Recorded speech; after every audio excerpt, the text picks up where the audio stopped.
कहानी की शुरुआत होती है काव्या नाम की एक बेहद खूबसूरत और चुलबुली लड़की से, जो अपने सपनों को पूरा करने के लिए देश की सबसे बड़ी और मशहूर रॉयल इंपीरियल यूनिवर्सिटी में एडमिशन लेती है। घर से निकलते वक्त काव्या अपने माता-पिता से गले मिलती है और नम आंखों से विदा होकर यूनिवर्सिटी के लिए निकल पड़ती है। जब काव्या यूनिवर्सिटी पहुंचती है, तो वहां की बड़ी-बड़ी ऐतिहासिक इमारतें देखकर दंग रह जाती है। उसे जो हॉस्टल का कमरा मिलता है, वह भी बेहद खूबसूरत है। काव्या अपना सामान रखती है और कैंपस घूमने निकल पड़ती है। तभी अचानक एक तेज रफ्तार काली गाड़ी उसके पास से गुजरती है और सड़क पर जमा बारिश का गंदा पानी काव्या के कपड़ों पर उछल जाता है। काव्या गुस्से में उस गाड़ी वाले को डांटने ही वाली होती है, तब तक गाड़ी दूर जा चुकी होती है। पहली अजीब मुलाकात। थोड़ी देर बाद काव्या मूड ठीक करने के लिए पास के एक कैफे में कॉफी पीने जाती है। तभी वहां अद्वैत नाम का एक लड़का आता है। अद्वैत दिखने में काफी अट्रैक्टिव और मैच्योर है। काव्या को अभी नहीं पता कि यह अद्वैत कौन है। अचानक काव्या की नज़र कैफे के बाहर खड़ी उसी गाड़ी पर पड़ती है, जिसने उसके कपड़े खराब किए थे।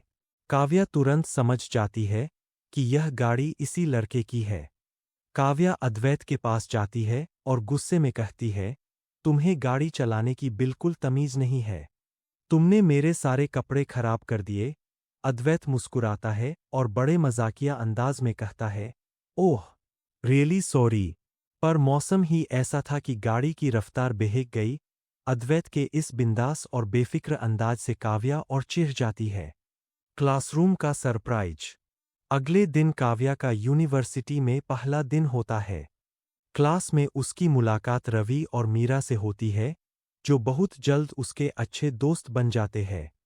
तभी क्लास में प्रोफेसर की एंट्री होती है। जैसे ही काव्या सामने देखती है, उसके होश उड़ जाते हैं।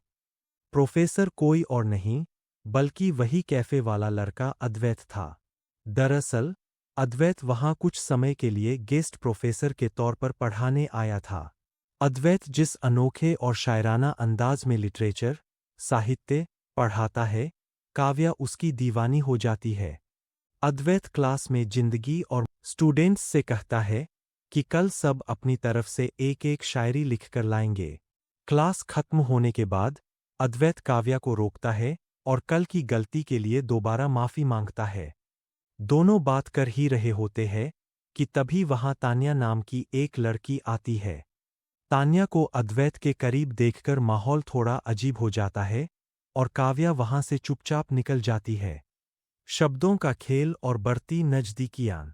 अगले दिन काव्या प्रोफेसर अद्वैत के केबिन में अकेले जाती है और अपनी लिखी हुई शायरी उन्हें दिखाती है।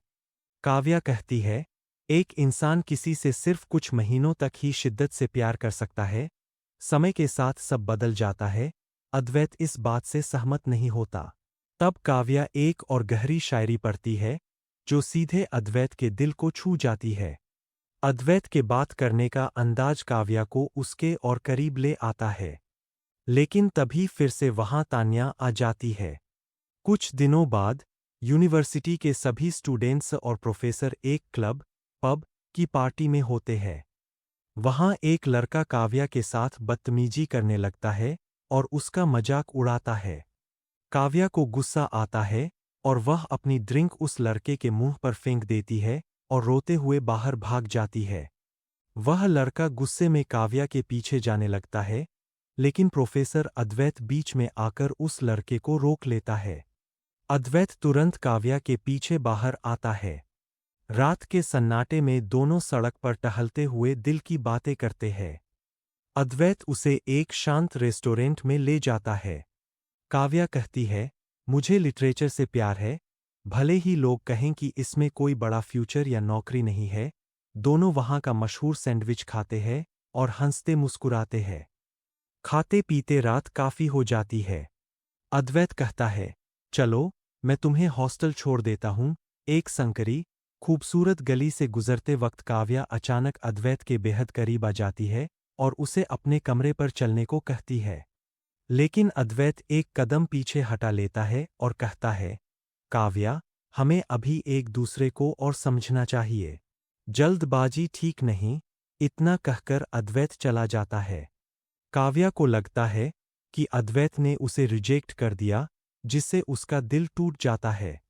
जलन और इजहार। इसके बाद यूनिवर्सिटी में एक थीम पार्टी होती है।